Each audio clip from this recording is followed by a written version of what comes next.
ఈరోజు మనం ఒక సైనికుడి కథ గురించి మాట్లాడుకుందాం. ఒక తండ్రి ప్రేమ, దేశభక్తి ఈ రెండిటి మధ్య నలిగిపోయే ఓ సైనికుడి హృదయాన్ని కదిలించే కథ ఇది. ఒక్కసారి ఊహించుకోండి, మండుతున్న ఎండ, చుట్టూ ఎవ్వరూ లేరు, సరిహద్దు దగ్గర ఓ సైనికుడు ఒంటరిగా కూర్చున్నాడు. ఆ వాతావరణమే చెబుతోంది అక్కడ పరిస్థితి ఎంత కఠినంగా ఉందో, అతను మోస్తున్న బాధ్యత ఎంత పెద్దదో. అంత కఠినమైన పరిస్థితుల్లో అతని చేతిలో ఓ ఉత్తరం ఉంది. మరి ఆశ్చర్యమేంటంటే అతను నవ్వుతున్నాడు. ఇంతకీ ఆ ఉత్తరంలో ఏముంది? ఎందుకలా నవ్వుతున్నాడు? ఆ నవ్వుకి కారణమేంటో తెలుసా? అతని చిన్న కూతురు రాసిన ఉత్తరం. అది కేవలం కాగితం కాదు, ఒక తండ్రికి కూతురికి మధ్యున్న ప్రేమ బంధమది. సరే, మరి ఆ ఉత్తరంలో ఆ చిన్నారి ఏం రాసిందో చూద్దామా? తన తండ్రిని అంతలా నవ్వించిన ఆ మాటలేంటో విందా? చూడండి, ఎంత అమాయకంగా అడుగుతోందో. నాన్నా, మీరు ఎప్పుడు వస్తారు? నేను మీకోసం ఒక డ్రాయింగ్ వేశాను. అంతే, ఈ చిన్న మాటలు చాలు ఒక సైనికుడి గుండెను కరిగించడానికి.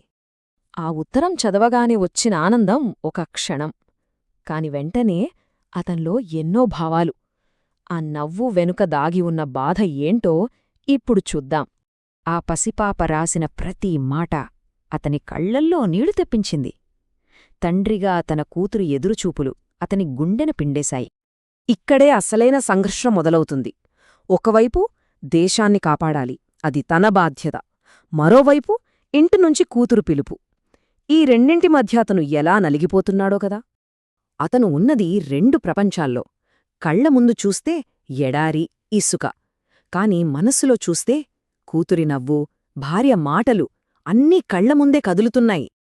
ఇంత బాధలో ఉన్న అతను ఇప్పుడు ఏం చేస్తాడు?